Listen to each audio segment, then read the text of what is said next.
Evan Carter and Jonah Heim steal the show in a massive, massive series opening win for the Rangers. Plus, Dane Dunning comes up with a huge start against the Toronto Blue Jays. We're talking about all that and more on this episode of Locked On Rangers.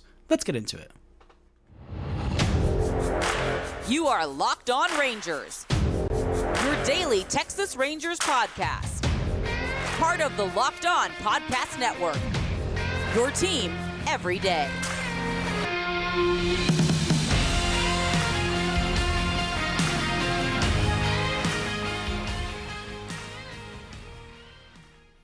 You are Locked On the Texas Rangers. I'm Bryce Patrick, a cripplingly addicted Texas Rangers fan since 2010, the founder and host for all 5 seasons of this Locked On Rangers podcast. Today is Tuesday, September 12th. Your Rangers are 79-64, half a game back for Toronto of that final wild card spot, or depending on how the Seattle game goes, half a game ahead of, or tied with the Mariners for that final wild card spot, and also just 2 games behind those stinking Houston Astros in the AL West. Thank y'all so much for making Locked On Rangers your first listen every single day. If you're not already, you can follow me on Twitter at Bryce Patrick. You can follow the show at Locked On Rangers. Hit subscribe on YouTube, where the best way you can help grow the show is to comment nearly any single thing below. Before we get into the Evan Carter game, the Jonah Heimness of it all, and the depth of this offense, and a great start by Dane Dunning. This episode is brought to you by Gametime. Download the Gametime app, create an account, and use code LOCKEDONMLB for $20 off your first purchase. Last minute tickets, lowest price, guaranteed.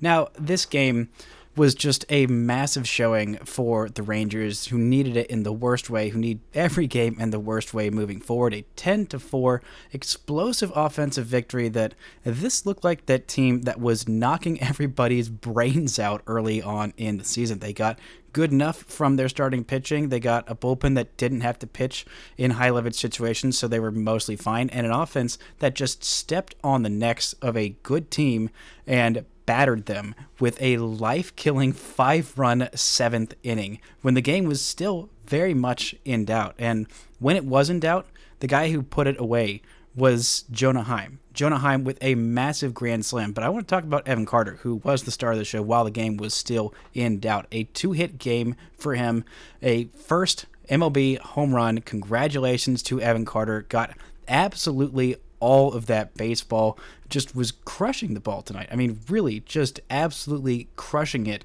with his exit velocities of 102.9 on the lineout, which was his hardest hit ball. The last ball that he put in play. On the single, he had 95.4 miles an hour off the bat. And then the home run, 102.4 miles an hour off the bat. Not a cheapie by any means, over 400 feet. Off of his bat. Looked like a lot more than the 406 it was listed at on StatCast. I feel like sometimes they short sell these things, or maybe it's just like the physical distance they traveled, which doesn't take into account like where it would have landed if it wasn't on the second deck in Toronto. I mean, he absolutely crushed that pitch. I feel like they should work on adding that into StatCast, where elevation doesn't take it into account. Just like, all right, where would this baseball have landed had there been no stands or wall or whatever? Because that I feel like is more important to me, of like an actual image of like how far the ball went, because he got absolutely every single bit of it. I don't know why I had a gut feeling in my brain. I didn't put in the call for this one. I feel like I should have, because I had a feeling in my gut that this was going to be the day that Evan Carter hit his first big league home run. But it wasn't just offensively that he was doing his work. Again, working very, very deep counts. The one of his 2 outs that he got, I mean, he obviously had the hard hit line out, and then the strikeout that he had was a called strike 3 on an outside corner, outside to lefties, on the arm side for the right-handed pitchers.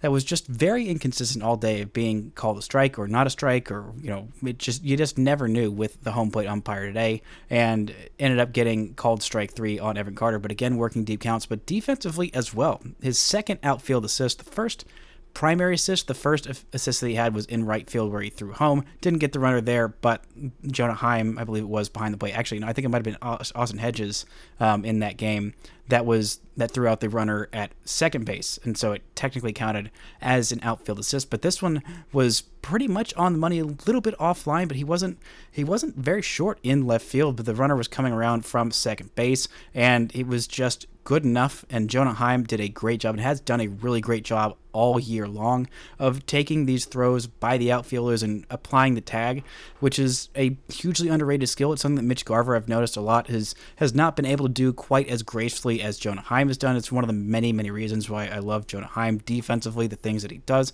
not only controlling the pitch staff, blocking pitches, calling games, framing pitches, obviously offensively with what we saw, what he did today with that grand slam. And we'll get into that corner of the plate that was inconsistent, that actually worked in Jonah Heim's favor, even though we didn't think it did at the time. But this was a big, big day for Evan Carter. And again, it shows you the completeness of Evan Carter as a player. This is why I've really liked this kid. He is not someone who's going to come up and try and do too much. He's going to do exactly what his game is, which again is working very deep counts, having good at bats, being pesky, being smart on the bases, making the right play, and doing well defensively. I kind of don't love that he keeps getting relegated to left field and Robbie Grossman in right field, but hey, not a whole lot of balls are being hit to Robbie Grossman in right field, so it's fine. And this one was hit to Evan Carter. Of his tools, the thing that would make me question if he is a 5-tool player or just a 4-tool player has been, a little bit the raw power, which hasn't been shown off in a huge, huge way in his minor league career. But again, I know that he's not going to be hitting a whole bunch of 450-foot moonshots, but he can really sting the baseball. It's kind of like Ezekiel Duran, where once he adds on a little bit more power, I think he's got a pretty high ceiling for maybe a 20, 25 homer guy. I don't think he's ever going to be a 30 homer guy. He could be. He could absolutely prove me wrong, because this kid's ceiling is incredibly high, and he keeps working his butt off and doing things that I like about Josh Young. It's kind of the same things that I like about Evan Carter, is that they weren't thought of as highly as I thought they should have been coming in. They were doubted a whole lot, and even though they were supremely talented players, their ceiling is in the sky, in the moon, the stratosphere, because they work so incredibly hard. They're very smart, very dedicated to their craft, singularly focused, and have very good heads on their shoulders. That's why I think both these guys could be huge, huge franchise cornerstones for this team moving forward. And the Rangers have their lineup locked in for a long time. I mean, it's going to be pretty much these guys for a long time, and then eventually Wyatt Langford is going to matriculate his way up to the big leagues, and we'll see what he can do. But I mean, literally everybody in this lineup, again, this is the lineup that was doing damage, battering teams, and getting to these games to where the Rangers didn't have to worry about their bullpen being an absolute mess, because they were dropping 9 and 10 and 12 and 14 and a bazillion runs on literally everybody. And this is a good starting pitcher too. I mean, Chris Bassett, not Scott, I don't know why I called him Scott. Chris Bassett has been, doing very, very well. In his 2 starts before this, he had gone a combined 16 innings of 1-run ball and 12 strikeouts. Like, only 1 walk as well. And the Rangers were very, very walk happy, which is something that this offense does incredibly well, and is one of the biggest strengths of this team, and why I think this lineup is back to being where it was early on. And I'm fully ready to say this team is back.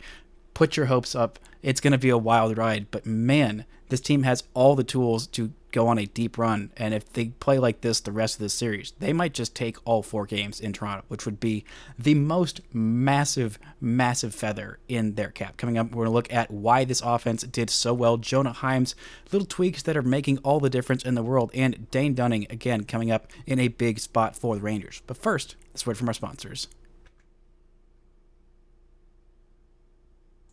This episode is brought to you by Sleeper. The MLB playoffs are around the corner, which means the clock is ticking on your chance to win 100 times your cash on daily fantasy baseball. Baseball has never been more exciting than it is now, with studs like Corey Seager, and Marcus Semien, and Jonah Heim, and Evan Carter, and Luis Angel Acuna.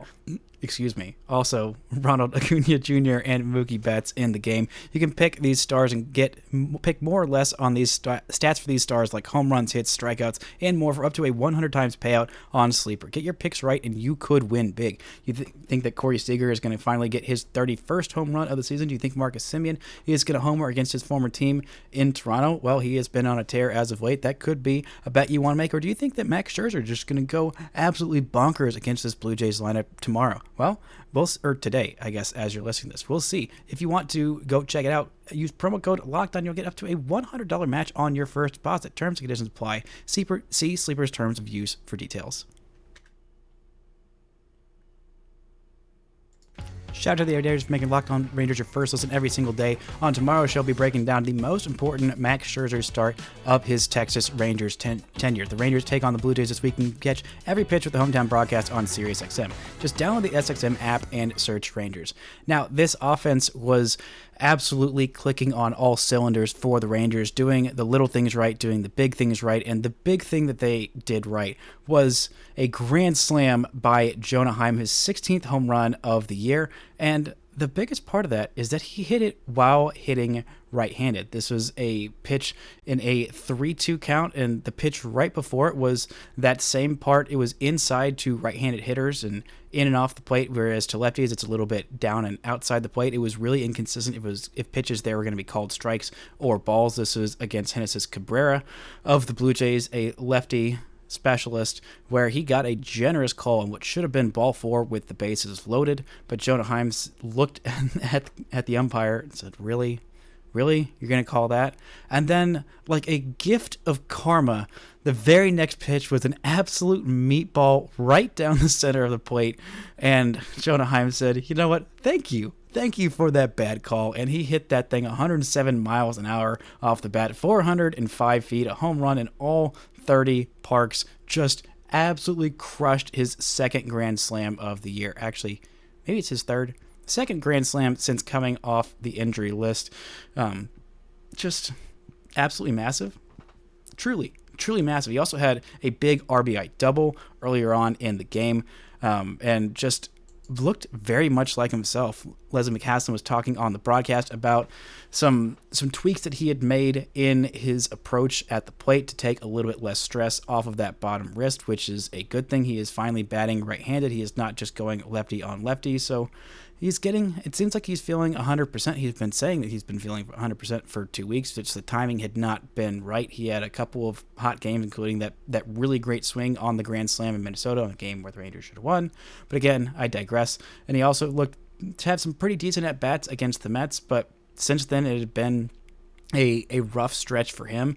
Offensively, he just still kept having these not great at-bats, but this one, a 5 RBI day, and the Rangers offense was scoring literally every way they could. And my favorite run of the game, of the 10 runs, I mean, yeah, Evan Carter's first home run is really special. Yeah, the grand slam by Jonah Heim was absolutely massive, as was that RBI double by Jonah Heim, but the Rangers scored on a third disengagement by Chris Bassett, trying to pick off the DH, Mitch Garver, at third base. Now, in case you forgot about this new rule, there are limits on the amount of times that you can try and pick a player off, and you can only disengage 2 times. If you disengage a third time, which means stepping off and recycling through the pitches, that counts as 1. If you try a pickoff throw, that counts as 1 as well.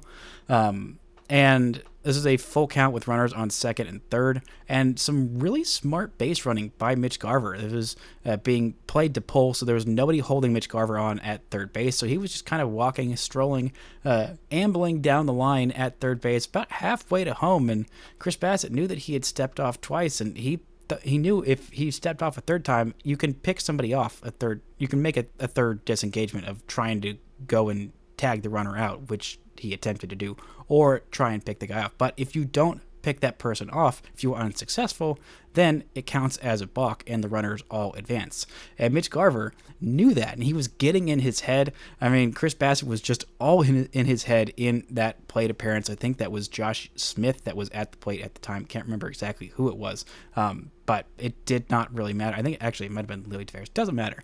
But Mitch Garver, being the smart, savvy veteran that he was, thinking, oh, you're going to get me? You can totally get me. You can totally get me. I'm not paying any attention. You can totally come and get me. And nope, no. I'm going to make it all the way back, safe to third base, slides back into third base, ahead of Chris Bassett, and then the umpires signal, that's a balk. You just balked in the first run of this game. Just absolutely hilarious. The Rangers also scored on a wild pitch. Didn't hit super well with runners in scoring position.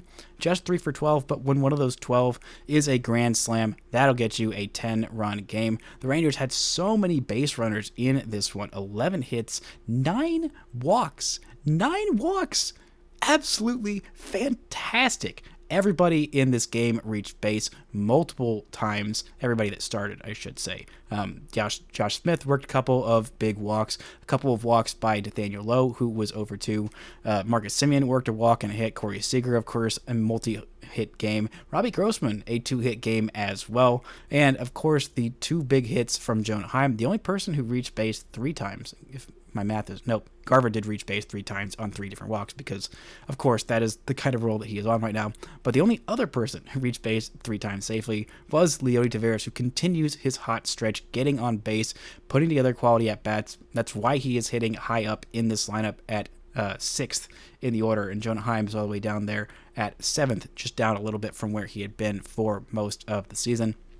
But Josh Smith also working some quality, pesky at-bats, playing some decent defense. Did have a not great play on a runner to the corner situation where Marcus Semien hit into what ended up being a double play. Josh Smith was on third base, and there was Evan Carter, I believe it was, on first base. And yeah, Marcus Semien was hitting at the plate, and Josh Smith just stumbled. He was on third base. It was hit to the third baseman, and he made the wrong play. It's like he was running on contact, but just did not make a smart play, and tried to get back to third base. Could not do that. The third baseman had enough time to tag him out and then throw Marcus Semien out at first base for an inning-ending double play. Just a really frustrating outing there, and the game was still very much in question, and ending the inning with Corey Seager coming up was just... Actually, no, it wasn't inning-ending, excuse me, but it was a double play that should not have been a double play, and with Corey Seager coming up, which could have been a 2-run single that he ended up hitting instead of a 1-run single, is just very frustrating, kind of minor move there, but, I mean, again... It's nitpicking. Josh Smith has done a really good job in relief, I should say, or whatever, in substitution for Josh Young. He's not Josh Young. He's not that offensively. That's fine. He is who he is. I think he could be an everyday starter at shortstop on a second division team, not a playoff team, but I think he could definitely be an everyday starter. But if he is the guy who you're plugging in as your backup third baseman / shortstop along with Ezekiel Duran, then that is a really quality player, and that's what he is. He brings it every single night in and night out. That's literally everybody in this lineup putting together these quality at-bats is so huge for this offense. It is why they have scored 10 runs against this Toronto team and 9 runs in the game before it, and it looks like they will keep continuing to score more. But the pitching definitely did its job today. We're talking about what the Rangers should do with the number 5 spot in the rotation, because Dane Dunning might just be the answer. But first, let's word from our sponsors.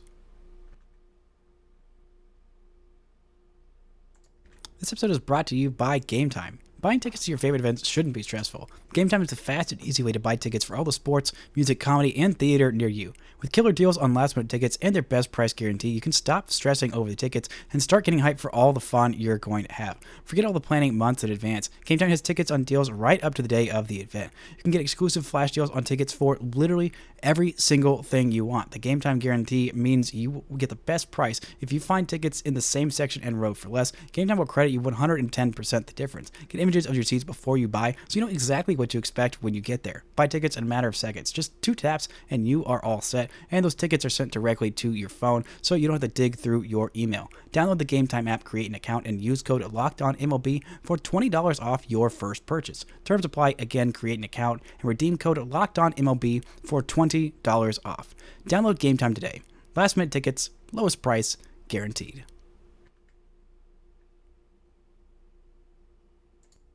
Shout out to the editors for making Locked On Rangers your first listen every single day. On Thursday's show, we'll be talking a little bit about Jordan Montgomery's start, hopefully a bounce-back start for him against this Toronto Blue Jays team. The Rangers take on the Blue Jays this week. You can catch every pitch for the hometown broadcast on SiriusXM. Just download the SXM app and search Rangers. Now, we almost got to see 7 innings from Dane Dunning. We're pretty close to that, if not for a very, very frustrating and annoying long at-bat, or plate appearance, I should say, from Dalton Varsho that took him out of this game. But still, 6 innings, 3 runs, all of them earned, 3 walks to 7 strikeouts. A lot of those were called strike 3 because that is the Dane Dunning special, is getting called strike 3. This was a quality start, literally in name and, in in the actuality. This is what the Rangers brought him in here to do. And Chris Stratton, Martin Perez worked 2 scoreless innings, combining for 4 strikeouts, 2 perfect innings. And then, of course, Ian Kennedy comes in and gives up a home run. But it was absolutely, literally no big deal because the Rangers had already broken the soul and will of the Toronto Blue Jays with that 5-run 7th inning. I mean, that 5-run inning is so emblematic of what this Rangers offense did when they were clicking on all cylinders, and getting quality starts from starting pitchers is what they also did when they were clicking on all cylinders, including early in the month of August when they were incredible for that first half. But the Rangers hadn't had a starting pitcher get a win since August 15th. That was Jordan Montgomery in that game against the Angels. Like, just absolutely buck wild that it had been 22 days since the Rangers had a starting pitcher get a win. I mean, not that the wins are the end-all, be-all, but going 6 innings, taking a little bit of a load off the bullpen, back-to-back days where the bullpen had to work 6+ innings because they had Nathan Eovaldi go on Saturday where he's still getting ramped all the way up. And then John Gray had a really, really rough start on Sunday. And those were 2 games that the Rangers won. Getting 6 innings out of their starter was absolutely huge. Hopefully they can get that from Max Scherzer tonight. Hopefully he can bounce back from just by far the roughest start of his Rangers tenure. He got absolutely obliterated by the Astros, as did literally pretty much everybody outside of Austin Hedges who pitched against the Astros got absolutely obliterated in that series. Hopefully he can just wash that off, come back, and hopefully the forearm issue that he was dealing with isn't something that continues, because if it is, then that's going to be a huge, huge worry for the Rangers, and they would have to put Andrew Heaney back in the starting rotation. But right now, Heaney is in the bullpen. Dane Dunning was the choice for the starter to be a starter in this series against Toronto. Now, part of that was because they had a pretty righty-heavy lineup, and the only lefties they had in there were Brandon Belt, and I think Biggio has reverse splits, so it wasn't really a super dangerous one, and Dalton Varsho, who has just not been nearly as great as they thought he would be when they traded for him. It's looking like a pretty lopsided trade in favor of the Arizona Diamondbacks, who ended up getting Lourdes Gurriel Jr. and I think it was Gabriel Moreno, their catcher, who was stuck in a logjam of catchers for Toronto, who maybe could have used him because Alejandro Kirk might not be as amazing as they thought he was literally just last year. But, still a great start for Dane Dunning, who, again, gets you innings, which is a huge, huge part of why I love Dane Dunning and why my slander against Andrew Heaney is not, it's not personal against Andrew Heaney. It's just he's not a guy who can get you a whole lot of innings. And we saw what he did out of the bullpen on Sunday. Some of you might be saying, "Oh, you freaking idiot. Of course, he should be starting. Look what he did out of the bullpen. He should be starting." But having him to come out of the bullpen in that role, to come in that spot, that like he did, to get those, 3 2/3 innings, I believe it was, without allowing a run and while getting 6 strikeouts, that was a massive, massive outing that can bridge you to the back end guys. The Rangers do have some guys who can occasionally come up in big situations. Will Smith has been very good in save situations. Aroldis Chapman theoretically should be pretty good in those situations. I mean, he's not been great in save spots, but put him in the 8th inning, and I think Will Smith in the 9th inning.